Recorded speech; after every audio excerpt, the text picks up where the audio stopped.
안녕하십니까. 드림위버 제작 가이드의 박광철입니다. 안녕하세요. 조태호입니다. 네, 벌써 이 드림위버 제작 가이드가 이제 8회에 접어들고 있는데요. 여러분께서 이제는 드림위버에 좀 친숙해지지 않았을까 그런 생각이 좀 들어요. 지난 시간에 우리가 그 레이아웃 테이블이 무엇인가 그리고 또 어떻게 사용하는지 알아봤는데 오늘은 어떤 내용이 준비되어 있습니까? 오늘은요, 프레임 구조를 나누고 또 이 세팅을 변경하는 방법에 대해서 알아보도록 하겠습니다. 그래요. 프레임 상당히 중요한 부분이죠. 저는 그 파이어웍스에서요, 이 홈페이지 디자인을 할 때 메뉴바, 그리고 또 제목 그 바 있죠. 거기에서 밑그림을 그리는 방법을 한번 알아보도록 하겠습니다. 자, 그러면 드림위버 제작 가이드 출발해 보도록 하죠.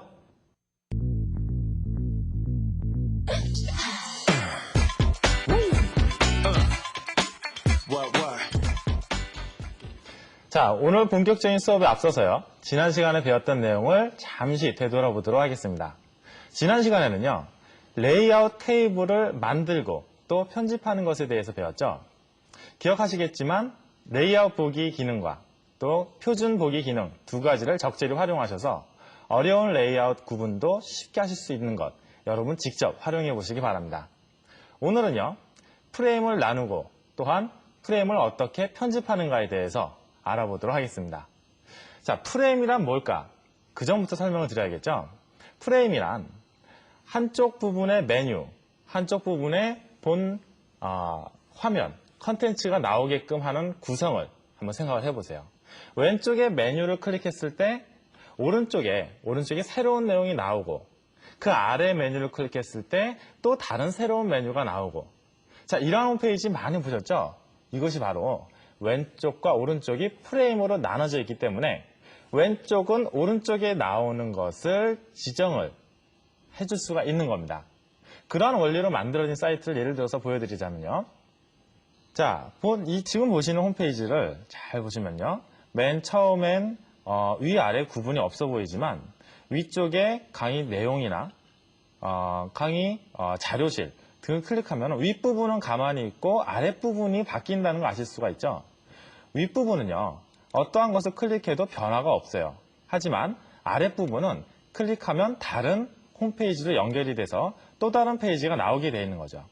이것이 바로 윗부분과 아랫부분이 프레임으로, 자, 보이지 않는 프레임으로 나눠져 있기 때문이고요.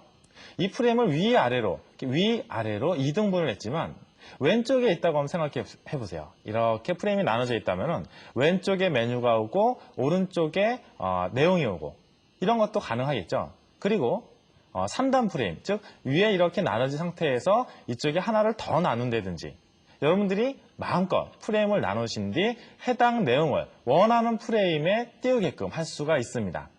자, 이렇게 프레임은 복잡해 보이는 메뉴를 그리고 내용을 쉽게 간결하게 나오게끔 하는 중요한 기능이라고 할 수가 있습니다. 자, 그럼요, 본격적으로 프레임 만들기에 대해서 배워보도록 하겠습니다. 자, 드림위버를 실행시킨 화면이에요. 지금 보시기에는 프레임이 어디에 있고 또한 어떻게 나누는 것인지 잘 보이지가 않지만, 자, 보기로 들어가셔서요, 시각 도구 중에 프레임 테두리라는 것을 클릭하시면요, 자, 클릭을 하면은 어떻게 되죠? 이 주위에 이렇게 테두리가 이렇게 둘러싸여져 있다는 것을 아실 수가 있을 겁니다. 이렇게 기본적으로는 프레임을 만들 수 있게끔 준비가 다 돼 있어요. 어떠한 홈페이지나 보이지 않는 프레임이 이렇게 주위를 둘러싸고 있다고 생각하시면 됩니다. 이 프레임을 이렇게 나누고 싶다 하면은요, 자, 드림위버 메뉴 중에서, 자, 삽입으로 가셨어요. 프레임을 보시면은 오른쪽에 어떠한 위치의 프레임을 새로 만들 것인지를 결정하게 하는 메뉴가 나오죠. 이 중에서 왼쪽이라고 선택을 해보면요, 자, 보세요. 왼쪽과 오른쪽 두 개의 프레임이 나눠졌죠. 이 가운데 이렇게 선으로 나눠져 있는 거 보이시죠? 자, 이 프레임은요, 이렇게 여러분들이 원하는 위치로 이동을 하실 수도 있어요. 이렇게 마우스로 이동하실 수도 있고요. 또한 숫자 입력을 통해서 직접 입력하실 수도 있습니다. 자, 숫자 입력을 하기 위해서는 속성 설정 창으로 가셔야 되는데요. 보시면은 테두리를 둘 것인지 안 둘 것인지, 만약 둔다면 색상은 어떻게 할 것인지, 테두리의 폭은 얼마나 할 것인지, 그리고 방금 말씀드렸죠? 이 픽셀 값을 어느 정도로 할 것인지, 자, 이 부분을 제가 300이라고 써 넣은 뒤, 자, 입력을 하면은요, 보이시죠?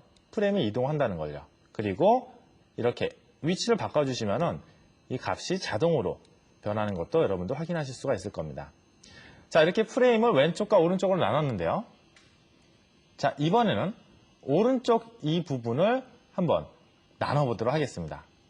삽입으로 가셔서 프레임으로 가신 다음 위 혹은 아래를 선택하시면요. 프레임이 새로 생기는데요. 자, 한번 해볼까요? 보신 바와 같이 위와 아래로 나누어지는 프레임을 확인하실 수가 있을 겁니다.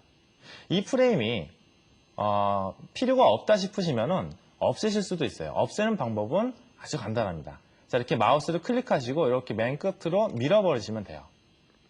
자, 여기서 여러분들 맨 위에 있는 이 프레임 테두리를 클릭하신 다음 끌어오면 어떤 일이 발생할까요? 자, 클릭한 다음 끌어오면은요, 보시다시피 새로운 프레임을 이렇게 간단하게 만들 수도 있어요. 자, 오른쪽 프레임에 새로운 프레임을 만들어 봤는데요. 이번에는 다른 프레임을 삽입하기 위해서 자, 이 프레임 중간을 선택을 하시면은 이 전체 프레임이 선택된다는 거 보이시죠? 이 점선이 이렇게 둘러싸여져 있는 부분이 선택된 프레임이에요. 이 상태에서 위 프레임을 아래쪽으로 이렇게 끌어내리시면은 새로운 프레임이 또 하나 만들어지죠. 하지만 이 경우는 전체 프레임이 생성됐기 때문에 왼쪽과 오른쪽 동시에 보신 바와 같이 프레임이 생성된다는 것도 잊지 마시고요. 자, 필요 없을 경우에는 이렇게 위쪽으로 이렇게 끌어 올리시면은 다시금 없어지게 되죠. 이런 식으로 여러분들이 원하시는 프레임을 얼마든지 만드실 수가 있습니다. 자, 그리고요. 이렇게 여러분들이 직접 만드시는 것도 하나의 방법이지만 미리 세팅되어 있는 프레임 세팅이 있어요. 자, 프레임 쪽으로 가셔서 선택을 하시면은 어떤 프레임을 선택할 것인지를 결정할 수 있는 이러한 메뉴가 나타나는 것. 자, 확인하시고요. 자기가 원하는 프레임을 클릭함으로써 즉석에서 만들 수 있다는 것도 잊지 마시기 바랍니다. 자, 그러면요. 프레임에 관해서 간략하게 그 개념을 설명을 해드렸고요. 이제는 이러한 프레임을 이용해서 실제로 어떤 식으로 웹 홈페이지를 만들 수 있는지 링크도 걸어보고요. 해당 프레임에 원하는 내용을 띄워보기도 하고 그런 여러 가지 것들을 확인해 보도록 하겠습니다. 자, 보시죠. 자, 언제나 기억하셔야 될 것이 새로운 것을 만들기 위해선 먼저 사이트 정의부터 하셔야 된다는 거 잊지 마세요. 자, 새 사이트를 클릭하시고 그리고 새 사이트 중에서 이름을 정해주시면 됩니다. 자, 이번에는 프레임 연습이라고 사이트 이름을 정해주시고요. 해당 폴더를 정해주시면 됩니다. 자, 해당 폴더를 정해줬습니다. 그리고 확인을 누르시면요. 사이트 창이 뜨면서 해당 폴더 안에 어떠한 내용이 들어있는지가 나오죠. 자, 이 중에서 제가 새로운 프레임을 만들어 볼 건데요. 그 프레임의 이름을 일단 인덱스라고 한번 해보죠. 자, 인덱스라고 하신 상태에서 인덱스를 더블 클릭하시면은 이 인덱스 파일을 보시겠죠. 자, 이 인덱스 파일이 새로 이제 준비가 됐습니다. 이제 어떻게 프레임 세팅을 하는지 잘 보세요. 제가 방금 설명드린 것처럼 자, 삽입으로 가셔서 프레임으로 가서 여러 가지 프레임 나누기를 직접 해보실 수도 있지만 이렇게 세팅되어 있는 걸 이번에 해보도록 하겠습니다. 왼쪽에 위 및 중첩 왼쪽 프레임 삽입 이렇게 나와 있죠. 위쪽에 긴 메뉴 프레임이 나오고 그리고 아래는 두 개로 나누어진 프레임으로 나누겠다는 뜻이에요. 자, 클릭하시면은요. 프레임이 위쪽에 아래쪽에 두 개 이렇게 세 개의 프레임으로 나눠지는 것. 자, 확인하실 수가 있겠죠. 자, 그리고 이 프레임을요. 이렇게 클릭하셔서 중간을 이렇게 옮겨주시면은 자기가 원하는 만큼 이동을 하실 수가 있습니다. 자, 위쪽 프레임과 왼쪽 그리고 오른쪽 프레임 이 세 프레임을 간단하게 보여줄 수 있는 기능이 있어요. 자, 윈도우로 가셔서요. 메뉴 중에서 윈도우 중에서 프레임이라는 부분이 있죠. 이 부분을 클릭하면 어떤 패널이 나오는지 한번 봐보세요. 자, 이렇게 방금 나눠진 것을 시각적으로 보여주는 그런 패널이 나오죠. 자, 위쪽에 프레임이 있고요. 왼쪽에, 오른쪽에 이렇게 프레임이 나눠져 있다는 것을 이 패널이 잘 보여주고 있습니다. 그리고 각각의 프레임은 이름이 있어요. 지금은 디폴트로 탑 프레임, 레프트 프레임, 메인 프레임 이렇게 3개의 이름이 정해져 있는데요. 이 이름은 여러분들이 마음껏 바꾸실 수도 있습니다. 자, 환경 설정 창으로 한번 가보실까요? 자, 환경 설정 창으로 오시면은요. 지금 제가 가운데 메인 프레임을 선택한 상태에서 속성을 보여주고 있는 것을 여러분께 설명을 드릴게요. 먼저 프레임의 이름을 방금 설명드렸죠. 그 이름은 이 부분에 기입을 하심으로써 바꾸실 수가 있는 겁니다. 그리고 이 부분에 들어갈 HTML 파일은 자, 요 소스라는 부분에 나와 있죠. 그리고 스크롤이 있게 할 것인가 없게 할 것인가, 크기 조절에 관련된 옵션도 설정하실 수 있고요. 테두리를 어떤 식으로 할 것인가, 즉 보이게 할 것인가 아닐 것인가, 안 보이게 할 것인가, 그리고 테두리가 만약 보인다면 그 색상은 어떠한 색상을 설정할 것인가 등등을 선택하실 수가 있고요.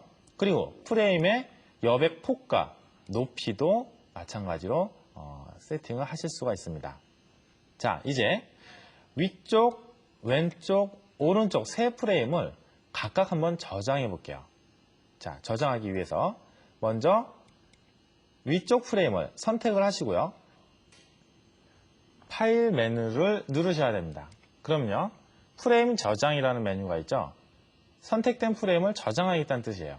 자, 클릭을 하면은요, 어떠한 이름으로 저장할 것인지를 정하게끔 하는 대화 상자가 뜨죠. 자, 여기서 저는 탑이라고 저장을 하겠습니다. 자, 저장 버튼을 누르면요, 위쪽 프레임을 선택하면은 위에 이름이 탑이라고 나오는 걸 아실 수가 있죠. 자, 왼쪽 프레임을 한번 볼까요? 자, 왼쪽 프레임은 아직 타이틀이 정해지지 않았어요. 역시 파일로 가셔서 프레임 저장 버튼을 누르시고 이름을 정해주시면 돼요. 이번에는요, 레프트라고 정했습니다. 저장을 누르시면은 레프트라고 정해져 있는 것을 아실 수가 있겠네요. 오른쪽 이 부분은요, 지금 다른 이름으로 한번 바꿔보겠습니다. 그럼요, 프레임으로 저장이라고 되어 있죠. 자, 프레임으로 저장은요, 다른 이름으로 바꾼다는 뜻이에요. 이 부분은 제가 메인이라고 저장을 하겠습니다. 그럼요, 윗부분의 탑, 왼쪽은 레프트, 가운데는 메인이라고 이름이 정해졌죠. 자, 이 전체 이렇게 세 가지 HTML이 하나로 모여있는 이 설정을 이번에 저장하셔야 돼요. 그러려면요, 이 가운데 메인 프레임 중에 아무 부분이나 이렇게 클릭을 하시면은 전체 프레임이 저장이 될 준비가 된 겁니다. 파일로 가셔서 프레임 세트 저장으로 메뉴가 바뀌어 있죠. 프레임 세트 저장을 클릭하시고 눌러주시면요, 프레임 세트를 어떠한 이름으로 저장할 것인지가 나오게 되죠. 자, 이거를요, 우리가 인덱스라고 정해보겠습니다. 자, 그럼 아까 만들었던 파일을 지금 만든 파일로 대체를 하게 되는 거죠. 자, 정리를 해보면요, 이렇게 전체 프레임을 나눠놓은 이 프레임 세트는 index.htm, 그리고 그 가운데 들어와 있는 것은 위쪽에 top.htm, 왼쪽에 left.htm, 오른쪽에 main.htm, 이렇게 세 가지의 홈페이지가, 세 가지의 HTML 파일이 하나에 이렇게 모여져 있다는 것을 여러분도 확인하실 수가 있을 겁니다. 자, 이제 각각의 세팅이 어떤 식으로 되어 있는지 그럼 소스를 한번 봐볼까요? 자, 소스 보기는요, 소스 보기 아이콘을, 자, 이거죠, 선택하시면 됩니다. 자, 전체 프레임을 보기 위해서, 프레임 세트를 보기 위해서 이렇게 전체 프레임을 선택하시고요. 소스 보기를 하시면은 자, 이렇게 나오죠. 먼저 저 검은색 부분이 프레임 어떻게 나눠져 있나를 보여주는 부분입니다. 윗부분은 탑 프레임, 그리고 top.htm. 자, 왼쪽은 left 프레임, left.htm, 메인 프레임, main.htm, 이렇게 지정이 되어 있다는 것을 아실 수가 있을 겁니다. 이제 하나씩 구체적으로 편집을 해보도록 하겠습니다. 먼저 위쪽에 새로운 이미지를 한번 삽입해 볼게요. 자, 이미지를 삽입하기 위해서 이미지 아이콘을 클릭하시고, 자, 이러한 이미지를, 준비된 이미지를 클릭하면 이렇게 위쪽에 이미지가 삽입이 되죠. 자, 그리고요. 그럼 탑.htm이 수정이 되었다는 표시로 탑.htm 오른쪽에 별표 모양이 나오게 되어 있어요. 자, 이 경우 파일로 가셔서 프레임 저장을 클릭하시면, 자, 보시다시피 별표가 없어지죠. 그리고 저장이 돼 있다는, 방금 이미지를 삽입한 채로 저장이 돼 있다는 것을 여러분들 아실 수 있을 겁니다. 자, 이제 왼쪽 프레임에 다른 것을 한번 해보죠. 이번에는요, 표를 한번 삽입해 볼게요. 자, 표 아이콘을 클릭하면 보시는 바와 같이 이러한 대화 상자를 보실 수 있을 겁니다. 여기서요, 행값과 열값을 원하시는 대로 저장을 해주시고 확인을 눌러보겠습니다. 자, 그러면요, 보시는 바와 같이 이러한 테이블이 만들어지죠. 자, 이 테이블을 선택하셔서, 자, 이렇게 가운데로 오게끔, 자, 지난 시간에 배웠던 것 기억하시죠? 표를 가운데로 이동하게끔 클릭을 해주시면요, 정 가운데에 위치하게 됩니다. 여기에 제가 이제 텍스트를 입력해 볼게요. 맨 윗부분은 메뉴, 그 다음 부분은요, 제품 정보, 자, 마지막 부분은, 두 번째 부분은요, 플레이어, 그리고 네 번째로 서버 제품, 이렇게 임의대로 이렇게 카테고리를 만들어 놓고요. 지금 이 부분을 클릭하면은 제품 정보에 관련된 사이트, HTML 파일이 이 부분에 뜨게끔 하려고 지금 준비를 하고 있어요. 플레이어를 떴을 때도 링크를 걸어서 이곳에 나오게 하거나 혹은 다른 곳에 나오게끔 하는 것을 준비 중입니다. 먼저 디폴트로 맨 처음에 나올 main.html에는 htm이라는 파일에는, 자, 메인 화면이라는 표시를 해두고요. 그리고 제품 정보를 클릭했을 때 오른쪽에 무언가 나오게 하고 싶으면요, 이 부분에 링크를 걸어주시면 돼요. 링크라고 되어 있는 부분이 있죠. 이 부분을 선택하시고요. 지금 자, 미리 만들어 놓은 파일을 선택을 하겠습니다. 자, 그러면 링크가 이렇게 걸리고요. 중요한 것이 이 오른쪽에 보시면 대상이라고 되어 있는데요. 이 대상, 타겟 부분을 원하시는 곳에 원하시는 것을 선택하시면 돼요. 위부터 블랭크, 페어런트, 셀프, 탑, 그리고 방금 정해진 프레임 이름을 메인 프레임, 레프트 프레임, 탑 프레임, 이건 방금 정해준 이름이죠. 이런 프레임까지 읽고 나타내 주는데요. 이 중에서 메인 프레임을 선택하시면은, 자, 이 제품 정보를 클릭했을 때 해당 화면이 이쪽 메인 프레임에 뜨는 겁니다. 자, 전체 저장을 해볼까요? 모든 프레임 저장하시면은요, 일일이 프레임을 저장하실 필요가 없어요. 자, 저장하신 상태에서 미리 보기를 통해서 실제로 보시면은 보이지 않지만 프레임이 이렇게 나눠져 있고 이렇게 나눠져 있는 거예요. 자, 제품 정보를 누르니까요, 이 메인 부분에 해당 페이지가 나타나는 것을 아실 수가 있겠죠. 자, 그러면요, 이 메인 부분하고 메인 부분에 나타내게끔 하기 위해서 우리가 이 대상에다가 해당 프레임 이름을 정해줬는데요. 이 블랭크나 페어런트 등등은 뭘까요? 설명을 해드릴 테니까 잘 들어보세요. 블랭크는 새 창의 띄우기입니다. 페어런트는 한 단계 위 프레임의 띄우기고요. 셀프는 그 링크가 걸려있는 프레임 자신이 해당 컨텐츠를 불러오게끔 돼 있는 그러한 명령이고요. 탑은 모든 프레임을 지우고 전체 화면에 띄우게끔 하는 것입니다. 자, 예를 들어서 블랭크를 선택을 하고요.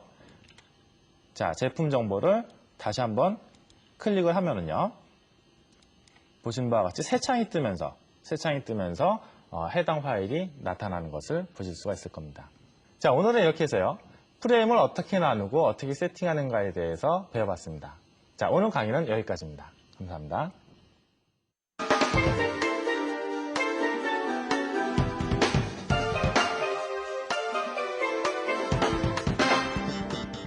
드림위버 플러스 시간입니다. 매크로뉴스의 파이어웍스에 대해서 알아보고 있는데요. 오늘부터는 본격적으로 웹페이지를 만들 때 사용이 되는 이미지들을 하나씩 만들어 보도록 하겠습니다. 우리가 홈페이지에서 가장 또 중요한 부분이 메뉴 타이틀바라든지 아니면 메뉴에 있는 어떤 이미지, 아이콘 이런 것들이 아닐까 싶은데요. 오늘은 메뉴에 어떤 타이틀바라든지 아니면 서브 타이틀바, 그럴 때 이 막대기가 있으면 그 밑에 있는 어떤 막대기의 디자인이 필요하겠죠. 그 배경 디자인을 하는 방법을 한번 알아보도록 하겠습니다. 자, 지금 간단하게 도화지가 그려져 있는데요. 이 도화지 위에다가 우리가 메뉴 타이틀바에 사용될 어떤 막대기를 하나 그려보도록 하죠. 도형을 이용해서 간단히 그려볼 수가 있는데요. 이 도형을 그리기 위해서는요, 지금 보면은 사각 도형을 그릴 수도 있고, 끝이 둥근 사각을 그릴 수도 있고요. 원형을 그릴 수도 있고 다각형을 그릴 수도 있습니다. 자, 여기서 그냥 끝이 사각인 이런 사각형을 한번 그려보도록 하죠. 자, 이거 선택을 해주고서 도화지 위에서 내가 원하는 만큼, 그러니까 타이틀바 크기만큼 쭉 끌어서 그려줍니다. 자, 그럼 이렇게 바가 간단하게 만들어지는데요. 이 상태에다가 이 위에다가 글씨를 넣어서 그냥 타이틀바를 만들 수도 있겠지만 조금 밋밋하고 재미가 없겠죠. 이 안에 어떤 무늬라든지 그런 것들을 한번 넣어서 편집을 한번 해보도록 하겠습니다. 무늬를 넣을 때는요, 이 필 패널이 있습니다. 이 필 패널을 이용해서 할 수가 있는데요. 함께 보도록 하죠. 이 필 패널을 보면은요, 지금 솔리드라고 되어 있는 부분이 있는데, 이 솔리드라고 되어 있는 부분, 이 부분은 현재 지금 선택되어 있는 이 색을 가득 채우겠다라는 의미가 되겠고요. 이걸 선택을 아래로 끌어당겨 보면요, 이 밑에 웹 디드라든지 아니면 패턴 이렇게 되어 있는데, 우리가 어떤 무늬를 넣을 때는 패턴 부분에서 조절해 줄 수가 있습니다. 먼저 패턴을 선택을 하게 되면요, 자, 지금 벌써 바뀐 부분을 보여지고 있죠.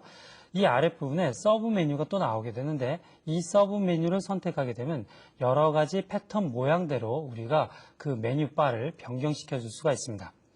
이렇게 미리 보기 창을 통해서 마음에 드는 것을 여러분께서 선택을 해준 상태에서요, 자, 이런 모양이 좋다라고 선택을 하게 되면 바 모양이 바로 이렇게 바뀌어지는 것을 볼 수가 있죠. 이렇게 간단하게 무늬를 넣을 수도 있고요. 혹은 이 리스트 중에 내가 마음에 드는 무늬가 없을 경우엔 여러분들이 원하는 무늬를 넣어줄 수가 있는데요. 원하는 무늬를 어떻게 넣는지 한번 보도록 하죠. 이 패턴 목록을 선택하게 되면요, 맨 아래로 한번 내려보죠. 맨 아래로 내려보면 아더라고 되어 있습니다. 그러니까 여러분들이 갖고 있는 어떤 그림 파일이라든지 그런 것들을 패턴화 시켜서 사용할 수가 있는데요. 아더를 한번 선택해보죠. 자, 선택을 했더니 어떤 그림 파일을 사용할 것입니까? 물어보고 있죠. 자, 여기에서 파일 형식이 지금 파이어웍스로 되어 있는데, 일반 그림 파일, GIF라든지 그런 걸로 한번 바꿔볼게요. 제가 미리 몇 가지를 준비해 봤는데요. 체크라든지 아니면 이런 것들을 체크 무늬를 한번 사용을 한번 해보죠. 자, 요 원하는 그림 파일을 선택을 한 다음에 열기를 한번 눌러보겠습니다. 자, 열기를 눌렀더니 어떻게 됐습니까? 내가 선택한 그 그림 파일들이 이렇게 타일 형식으로 돼서 쭉 배경이 붙여져서 내가 원하는 바로 이렇게 들어와 있는 것을 볼 수가 있죠. 이렇게 내가 원하는 그림 파일이나 아니면 기존에 되어 있던 어떤 패턴을 여러분께서 선택을 해서 바꿔줄 수가 있다는 거 알아두시면 좋을 것 같습니다. 자, 그리고요, 이 패턴을 선택을 하게 되면 또 그 아래에 이 패턴에도 그 그림 위에 또 어떤 무늬를 이렇게 여러분께서 원하는 대로 좀 넣을 수가 있거든요. 그걸 또 어떻게 넣는지 한번 보도록 하죠. 그러니까 지금 형태는 지금 이 패턴에서 우리가 지정한 대로 그냥 들어간 거예요. 이렇게. 그렇죠? 내가 원하는 그림 스타일을 선택해서 넣은 건데, 이 아래 보면 텍스처라고 되어 있는 부분이 있어요. 바로 이 부분이 어떤 그 무늬를 넣을 수 있는 부분인데요. 이 텍스처를 선택을 하게 되면 여러 가지 각각의 무늬들이 있습니다. 그래서 빗살 무늬라든지 그런 것들을 선택해 줄 수 있는데, 자, 요 원하는 거 아무거나 한번 해보죠. 자, 빗살 무늬 선택을 해주고요. 그랬더니 어떻게 됩니까? 바로 지금 무늬에 빗살 무늬가 잘 들어가 있는 걸 볼 수가 있을 거예요. 그리고 이 빗살 무늬의 강도 또한 조절해 줄 수가 있는데요. 이 옆에 부분에 보면 지금 현재 50%로 되어 있는데, 이 빗살 무늬의 강도를 100%로 하게 되면 조금 더 선명한 빗살 무늬가 지어지겠죠. 이걸 조금 흐리게도 할 수가 있겠고요. 이렇게 내가 원하는 강도, 그리고 내가 원하는 무늬, 이런 것들도 여러분께서 선택해 줄 수가 있다는 것. 그럼 이 무늬와 그리고 또 패턴, 이런 것들을 잡아서 내가 원하는 그러한 무늬를 만들어줄 수가 있다는 것을 알아두면 좋을 것 같습니다. 자, 그런데요, 이 타이트바를 만들 때 이 지금 배경색, 그러니까 이 안에 채워져 있는 부분을 우리가 변경을 해봤는데 그 외곽 테두리를 어떠한 여러분들이 특정한 무늬나 아니면 특정한 색 그리고 특정한 선 그런 것들 넣어주고 싶을 때 또 어떻게 하는지 간단히 보도록 하죠. 선을 바꾸는 거잖아요. 이 선을 바꾸는 거기 때문에 그 선을 바꾸는 패널은 스트로크 패널에서 변경을 해줍니다. 자, 지금 이 선을 바꿔주기 위해서요, 먼저 패널을 스트로크 패널을 한번 선택해보죠. 스트로크 패널을 선택했더니 지금 넌이에요. 이 선이 아무것도 없다라는 것인데요. 이 넌이라고 되어 있는 부분을 내가 원하는 질감을 선택해줍니다. 연필 질감이라든지 아니면 에어브러쉬 질감이라든지 여러분들이 원하는 질감을 선택해주고요. 자, 연필로 간단히 한번 해보죠. 자, 연필 질감을 선택해주면 외곽 색은 어떤 색깔로 또 지정할 것인가를 물어보시고 있는데요. 여기서 내가 마음에 드는 색을 선택해주면 되겠죠. 자, 뭐 파란색으로 하겠다. 그리고 이 외곽의 두께, 선의 두께를 조절해 줄 수 있어요. 지금은 1픽셀인데 두께를 두껍게 할 수도 있겠고요. 그 다음에 이 지금 보면은 팁이라고 되어 있어서 선의 모양새를 나타내고 있는데 지금 바깥에가 꺼끌꺼끌하게 되어 있죠. 이걸 안티 알리아싱을 줘서 약간 부드럽게 주고 싶다. 그럴 때는 이렇게 부드럽게 외곽선을 줄 수도 있습니다. 그리고요, 이 선의 모양이 지금 보니까 그냥 선으로 이렇게 페인트를 칠한 것처럼 굵게 이렇게 나와 있는데 이런 모양새가 아니라 내가 좀 특정한 어떤 그 무늬를 주고 싶다 그럴 땐 역시 여기서도 텍스처를 바꿔줄 수가 있습니다. 텍스처를 선택하게 되면 여러 가지 각각의 모양을 바꿔줄 수가 있는데요. 자, 뭐 이런 모양을 선택해주면 이렇게 외곽이 좀 꺼끌꺼끌한 잘 효과가 잘 나타나진 않는데 그런 것들을 바꿔줄 수도 있고요. 해치 모양으로 해준다든지 내가 원하는 대로 바꿔줄 수가 있고요. 그리고 이것 또한 강도를 조절해 줄 수 있습니다. 강도를 조정하게 되면 그 해치 모양이 조금 더 선명하게 나타나는 것을 볼 수가 있고요. 이렇게 원하는 색깔과 그리고 원하는 외곽선의 모양을 바꿔줄 수가 있는데 이 외곽선을 그리고 그 붉은색을 나타나게 되면은 우리가 어떤 도형이 있을 때 그 도형의 중간 부분에 나타나게 됩니다. 그런데 이 도형의 외곽, 바깥에서 그려졌으면 좋겠다라고 생각할 때는요, 오브젝트 메뉴에서 그것 또한 변경시켜 줄 수 있는데요. 한번 보도록 하죠. 무슨 얘기냐면요. 지금 현재는 이 그림 외곽선에 두껍게 이렇게 칠해져 있는데요. 이 아래 오브젝트 패널을 보게 되면요. 이 밑에 Fill over Stroke라고 되어 있는 부분이 있습니다. Fill over Stroke를 마우스로 선택을 한번 해볼까요? 자, 선택을 했더니 어떻게 됩니까? 오브젝트에 원래 내가 그린 그 그림은 남겨둔 상태에서 외곽선, 외곽에만 선을 칠해주는 것을 볼 수가 있죠. 이렇게 내가 원하는 모양새도 바꿔줄 수 있다는 것 알아두시면 좋을 것 같습니다. 이렇게요, 필 패널이나 스트로크 패널, 오브젝트 패널을 이용하면 예쁜 타이트바를 디자인하는데 손색이 없지 않은가 그런 생각이 드네요. 자, 오늘요, 드림위버를 이용해서 프레임 나누기, 이 프레임 상당히 중요한 부분이죠. 그리고 또 파이어웍스에서 메뉴바, 타이틀바를 만들어 봤는데요. 여러분께서 직접 해야지만 여러분 것이 된다는 거 명심하고요. 저는 이만 물러가도록 하겠습니다. 안녕히 계십시오.